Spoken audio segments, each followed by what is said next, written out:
لبيك اللهم لبيك اللهم لبيك اللهم لبيك اللهم لبيك اللهم لبيك اللهم لبيك اللهم لبيك اللهم لبيك اللهم لبیک اللہم لبیک لبیک لا شریک لک لبیک ان الحمد والنعمت لک والملک لا شریک لک۔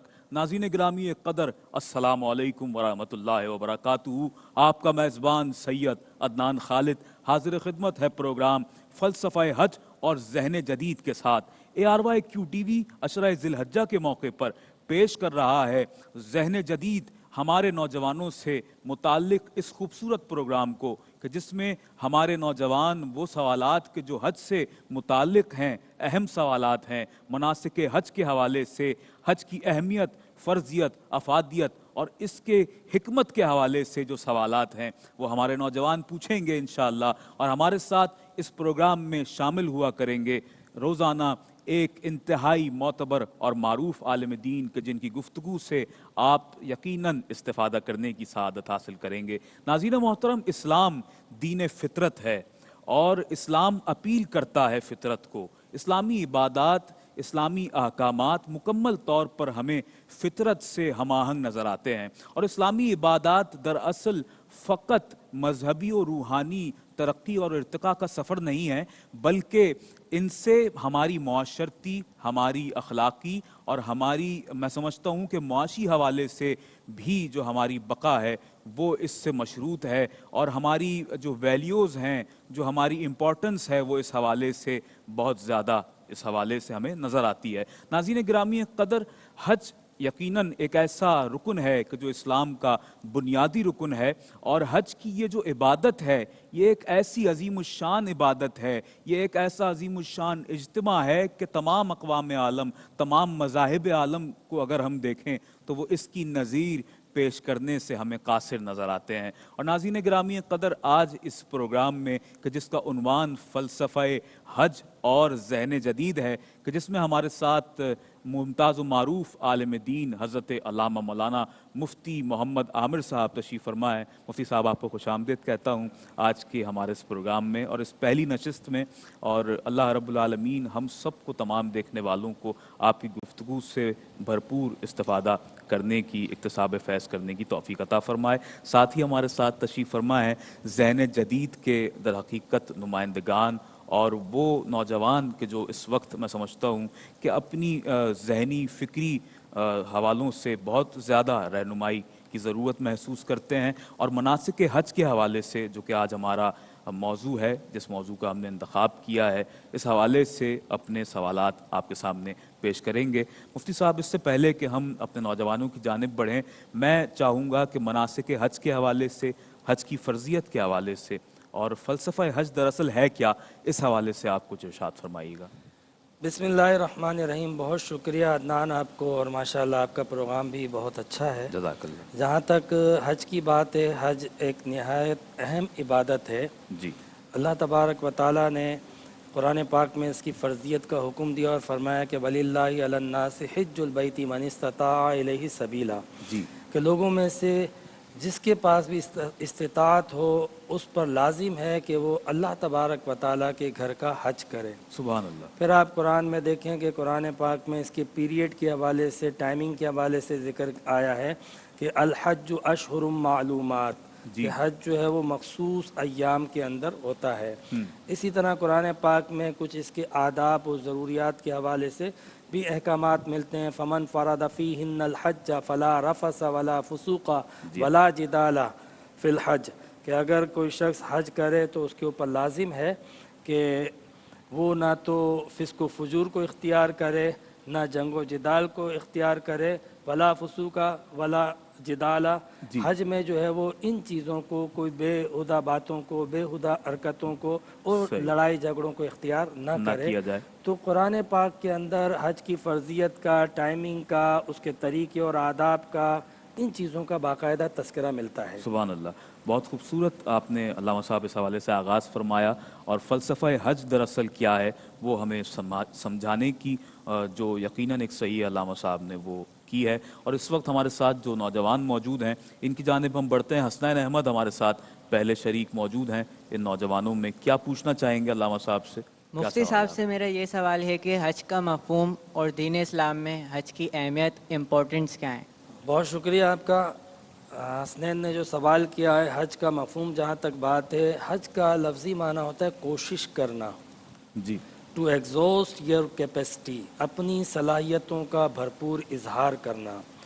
چونکہ حج کے موقع پہ آپ دیکھتے ہیں یہ اس کا لفظی معنی ہے، ہم جب حاجی کو دیکھتے ہیں تو وہ پوری کوشش کے ساتھ سفر کرتا ہے، صعوبتوں کو اختیار کرتا ہے، کبھی طواف کر رہا ہے، کبھی وقوف کر رہا ہے، کبھی پھر سفر کرتا ہے، پھر خیمے لگاتا ہے، ایک مسلسل جد و جہد میں رہتا ہے۔ جی ہاں صحیح، وہ اپنی بھرپور صلاحیتوں کا اظہار کرتا ہے، وہ پوری کوشش کرتا ہے اللہ تبارک و تعالیٰ کی رضا کو حاصل کرنے کے لیے۔ خوشنودی حاصل اسی طرح حج کا ایک معنی ہوتا ہے پروف کرنا، ہوں حجت اسی سے ورڈ آتا ہے، دلیل، دلیل کے ذریعے آدمی کسی چیز کو ثابت کرتا ہے۔ جی ہاں تو ایک بندہ ہے مومن جو کہتا ہے کہ میں اللہ کا بندہ ہوں، اس کا فرما بردار ہوں، اس موقع پہ آ کے وہ فرما برداری کو پروف کرتا ہے، اس کی ہر حکم کو اس کی تعمیل کر کے بجا لا کے۔ تو اگر ہم دیکھیں تو جو حج کا معنی لفظ ہے اور اس کے جو ارکان اور مناسک ہیں ان میں ایک باقاعدہ مطابقت پائی جاتی ہے۔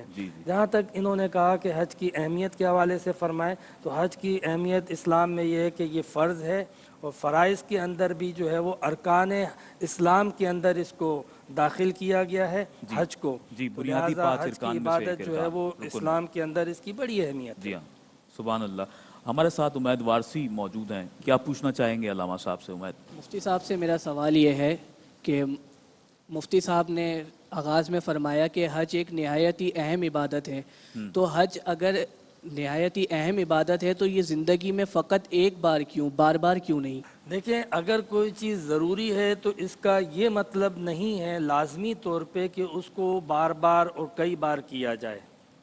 مطلب ہم اپنی زندگی میں دیکھتے ہیں کہ بہت ساری چیزیں ضروری ہوتی ہیں، کچھ ضروری چیزوں کو ہم بار بار کرتے ہیں اور کچھ ضروری چیزوں کو ہم دن میں ایک بار یا ہفتے میں ایک بار یا منتھلی کرتے ہیں یا ایئرلی کرتے ہیں، اور کچھ چیزیں ایسی ہوتی ہیں جو لائف میں ایک بار کافی ہوتی ہیں، ہوتی ضروری ہیں۔ مثلا آپ ویکسینیشن کرتے ہیں کووڈ کی، ایک بار کافی ہوتا ہے، حالانکہ ہے ضروری، مگر یہ نہیں ہے کہ ضروری کا یہی مطلب ہو کہ اس کو بار بار کرتے رہیں۔ جی ہاں دوسری بات یہ ہے کہ اسلام، جیسا کہ عدنان نے بھی کہا، کہ دین فطرت ہے، اور یہ ایک پریکٹیکل سسٹم ہے، خالی باتیں نہیں ہیں۔ مطلب آپ دیکھیں کہ پریکٹیکلی کیا بار بار اگر فرض کر دیا جاتا ہر سال تو پاسبل تھا انتظامات کرنا اور ہر ایک کا اپنے روٹین کو چھوڑ کے اس فریضے کو ادا کرنا۔ تو اللہ تبارک و تعالی دین اسلام کا یہ طریقہ ہے کہ وہ بندوں کو اتنا ہی مکلف کرتا ہے جتنی اس کے اندر طاقت ہوتی ہے۔ صحیح۔ تو حج اگرچہ کہ بہت اہم ہے، اس کی فضیلت اتنی ہے کہ ہم تصور نہیں کر سکتے، لیکن اللہ تعالیٰ نے کہا ایک بار ضرور کرنا ہے۔ اور سرکار دو عالم صلی اللہ علیہ وآلہ وسلم کے فرمان کی روشنی میں بھی اگر آپ اسے دیکھیے تو حضور نے فرمایا کہ زندگی میں ہر صاحب استطاعت پر کم از کم ایک مرتبہ حج کرنا لازم و ملزوم ہے۔ تو یہ یقیناً کنڈیشنز ایسی ہیں کہ جو کہ صاحب استطاعت پر فوری طور پر اپلائیڈ ہوتی ہیں، اور اس کے بعد پھر وہ شخص کہ جو ایسا ایک عام مسلمان ہے کہ جو ساری زندگی کی جمع پونجی کو اکٹھے کرتا ہے اور رب العالمین کی بارگاہ میں پہنچتا ہے، تو یقیناً یہ بات اللہ رب العالمین اور اس کے محبوب کے پیش نظر تھی کہ یقیناً وہ شخص کہ جو اتنی استطاعت نہیں رکھتا تو وہ پھر بار بار ہر سال کیسے اس سفر کو اختیار کر سکتا ہے۔ تو زندگی میں ایک بار ضرور اس سفر کو اختیار کرنا چاہیے۔ ساتھ ہمارے اس وقت موجود ہیں ایک اور خوش فکر نوجوان، احتشام سے میں چاہوں گا کہ اپنا سوال مفتی صاحب کے سامنے پیش کرنے کی سعادت حاصل کریں۔ میرا مفتی صاحب سے سوال ہے کہ حج بندہ مومن کے کون سے قلبی اور روحانی جذبات کی تسکین کا سبب ہے؟ بہت اچھا سوال ہے۔ حج کا اگر تھوڑا سا آپ مناسک حج پہ غور کریں تو ہر حج کا جو ایک منسک ہے وہ کسی نہ کسی پیغمبر اور برگزیدہ ہستی کی یاد کو تازہ کرتا ہے۔ صحیح۔ مثلا حضرت ابراہیم علیہ السلام کی، حضرت حاجرہ علیہ السلام کی، حضرت اسماعیل علیہ السلام کی، اسی طریقے سے حضرت آدم علیہ السلام کی، انبیاء کرام کے جو معمولات تھے جو ان کے اللہ تبارک و تعالیٰ کی بارگاہ میں عشق و محبت کی جو داستانیں تھی اس کو ریپریزنٹ کر رہی ہوتی ہیں. صحیح. اچھا اب ہمارا یہ ہے کہ ہم کہتے ہیں کہ ہمیں اللہ تعالیٰ سے محبت ہے اور قرآن تو یہ کہتا ہے والذین آمنوا اشد حبا للہ کہ ایمان والے تو اللہ سے ٹوٹ کر محبت کرتے ہیں. سبحان اللہ. تو اس ٹوٹ کر محبت کرنے کا تقاضا اور اس کے جذبات کی جو تسکین اور تکمیل ہے وہ حج کے ذریعے ہوتی ہے. اس کی وجہ یہ ہے کہ دیکھیں آپ جس سے محبت کرتے ہیں آپ چاہتے ہیں میں اس کو دیکھوں. جو جس سے بھی محبت کرتا ہے اس کو دیکھنا چاہتا ہے, دیکھ کے اس کی آنکھیں ٹھنڈی ہوتی ہیں. اللہ تعالیٰ کو دیکھنا تو ممکن نہیں ہے. صحیح. تو اللہ تعالیٰ کہتا ہے تم میرے بندے ہو اور مجھ سے محبت کرتے ہو اور میرے لیے تڑپتے ہو, اشک باری کرتے ہو, مجھے تو نہیں دیکھ سکتے ہو, آؤ میرا گھر دیکھو. تو بندہ آتا ہے اس کے گھر کی زیارت کرتا ہے. آپ نے دیکھا ہوگا پہلی بار تو خاص طور پہ جب کوئی حج کے لیے جاتا ہے خانہ کعبہ کو دیکھتا ہے آنکھوں سے آنسو بہنے لگتے ہیں. کیوں؟ جی. اگر کوئی پوچھے اس سے تو اس کے پاس کوئی جواب نہیں ہے سوائے اس کے کہ یہ میرے رب کا گھر ہے, سبحان اللہ. اس نے یہ عبادت کے لیے بنایا ہے. سبحان اللہ. تو یہ جو بندے کے جذبات ہوتے ہیں اللہ سے محبت کے, ان داعیات کی تسکین اور تکمیل کا یہ ذریعہ ہوتا ہے حج. جیسے کسی شاعر نے کہا کبھی اے حقیقت منتظر نظر آ لباس مجاز میں کہ ہزار سجدے تڑپ رہے ہیں میری ایک جبین نیاز میں. تو اس جذبات کی یہ تسکین ہوتی ہے. سبحان اللہ. اور اس وقت ہمارے ساتھ ایک اور شریک موجود ہیں, داہم صدیقی ہمارے ساتھ موجود ہیں. کیا سوال پوچھنا چاہیں گے مفتی صاحب سے؟ صاحب میرا آپ سے یہ سوال ہے کہ حضور صلی اللہ علیہ وسلم کی آمد سے پہلے بھی حج ہوا کرتا تھا, پھر حضور صلی اللہ علیہ وسلم کی آمد کے بعد بھی جو حضور صلی اللہ علیہ وسلم نے اس کے اندر چینجز فرمائی, اور پہلے کے حج کے اور بعد کے حج کے اندر کیا فرق تھا؟ حضور نبی کریم علیہ السلام سے پہلے اور اس حضرت ابراہیم علیہ السلام نے وَأَذِّن فِي النَّاسِ بِالْحَجِّ جب دعوت ابراہیمی دی تھی تب سے یہ حج کا سلسلہ, اور آدم علیہ السلام سے طواف کا سلسلہ, پھر ملائے اعلیٰ میں فرشتوں کا جو طواف کرنا ہے یہ تو جاری و ساری ہے. لیکن زمانہ جاہلیت میں اس کو بہت ساری خرابیوں میں ملوث کر دیا گیا تھا, جن میں سے چند ایک وقت کے پیش نظر میں عرض کر دیتا ہوں. سب سے پہلی بات تو یہ تھی کہ زمانہ جاہلیت میں جو لوگ حج کرتے تھے ان کے لیے یہ باقاعدہ تصور تھا کہ وہ زاد راہ سامان حج اختیار نہیں کریں گے, لوگوں پر ڈیپینڈڈ ہوں گے. وہ کہتے ہیں ہم مہمان ہیں اللہ کے, تو لوگ ہماری جو ہے وہ میزبانی کریں گے, ہماری خدمت کرتے رہیں گے. قرآن پاک میں اس کی باقاعدہ نبی کریم علیہ السلام کی زبان سے اصلاح فرمائی گئی. اللہ نے کہا وَتَزَوَّدُوا فَإِنَّ خَيْرَ الزَّادِ التَّقْوَىٰ, تم زاد سفر اختیار کرو, سامان سفر, کہ یہی سب سے بہتر تقویٰ ہے, کسی کے اوپر بوجھ نہ بنو.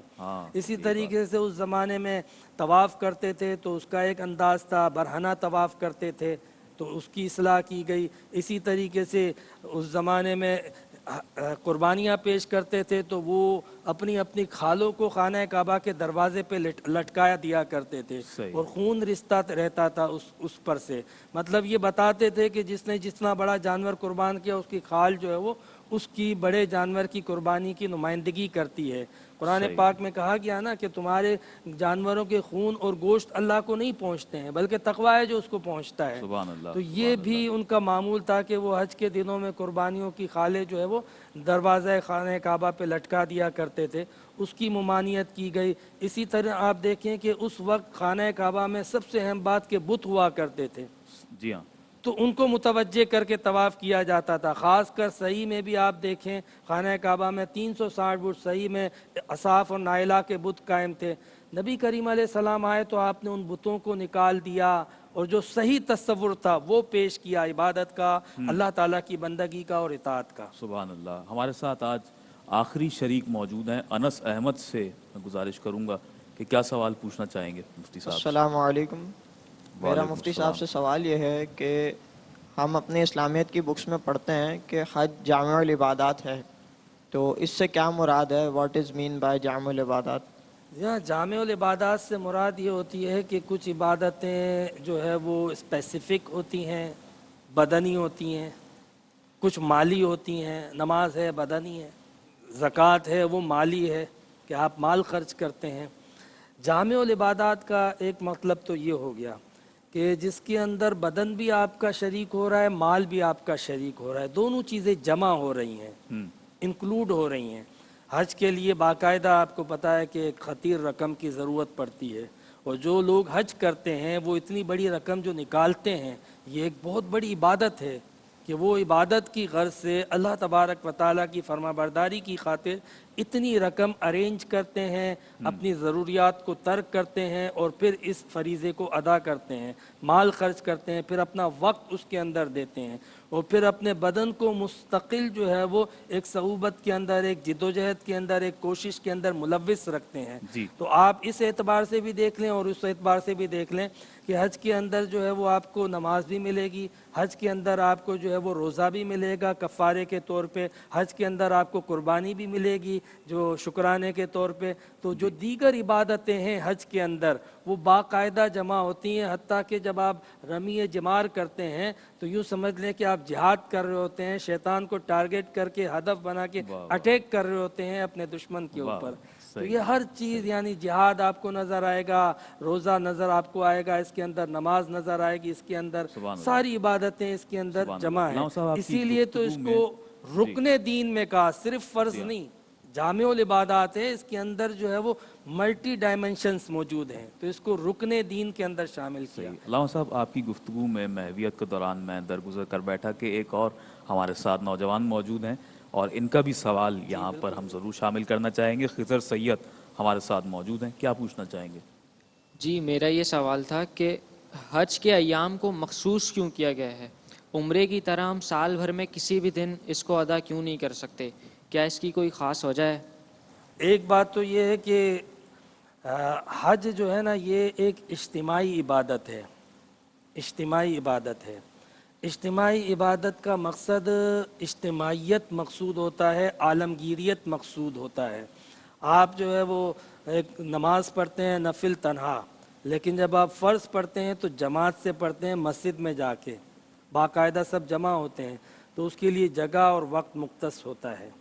اسی طریقے سے جو ہے وہ آپ جب جمعہ پڑھتے ہیں تو اس کے لیے ایک جامع مسجد ہوتی ہے، اور جب آپ عید پڑھتے ہیں جو سالانہ اجتماع ہوتا ہے تو اس کے لیے جو ہے وہ باقاعدہ ایک عیدگاہ مختص ہوتی ہے اور ایک ٹائم مختص ہوتا ہے۔ تو اگر وقت مختص نہ کیا جائے، جگہ مختص نہ کی جائے تو جمع ہونا اور اجتماعیت کا اظہار کرنا یہ بالکل ناممکن سا ہو جائے گا۔ تو یہ جو حج ہوتا ہے یہ ایک ہماری عالمگیر عبادت ہے جس میں اقوام عالم سے، مختلف خطوں سے، مختلف علاقوں سے، مختلف بلاد سے، مختلف شہروں سے، مختلف ممالک سے لوگ جو ہے وہ آتے ہیں۔ تو جب مختلف جگہوں سے لوگ آتے ہیں تو اس کے لیے ایک خاص وقت رکھنا ضروری ہے تاکہ مسلمانوں کی اجتماعیت کا بھرپور اظہار ہو سکے اور عالمگیریت کا باقاعدہ اعلان ہو سکے، گلوبلائزیشن جس کو آپ کہہ سکتے ہیں۔ سبحان اللہ، ماشاءاللہ، بہت ہی خوبصورت انداز سے مفتی محمد عامر صاحب نے، میں سمجھتا ہوں کہ ذہن جدید کے ترجمان یہ جو نوجوان اس وقت ہمارے ساتھ موجود ہیں ان کی تشفی کے لیے خوبصورت جوابات ارشاد فرمائے ہیں، اور ہمارے دیکھنے والے تمام ناظرین نے بھی اس سے بھرپور میں سمجھتا ہوں کہ استفادہ کیا ہے۔ اللہ رب العالمین ہم سب کو اپنی بارگاہ میں اپنے محبوب کریم صلی اللہ علیہ وآلہ وسلم کی بارگاہ عالیہ میں بار بار بادب حاضری عطا فرمائے۔ وہ لوگ کہ جو دنیا کے کسی بھی خطے میں اس وقت موجود ہیں اور یہ خواہش اپنے دل میں رکھتے ہیں کہ اللہ رب العالمین انہیں اپنی بارگاہ میں بلائے، اپنے محبوب کا دیار دکھائے، تو ARYQ TV کی یہ بزم سجی ہوئی ہے اور یہاں بیٹھ کر ہم آپ سب کے لیے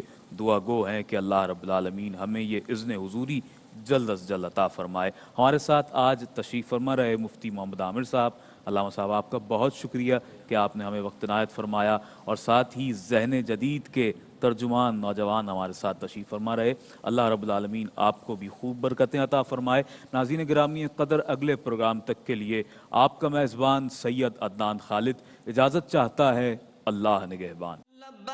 لبيك اللهم لبيك اللهم لبيك اللهم لبيك اللهم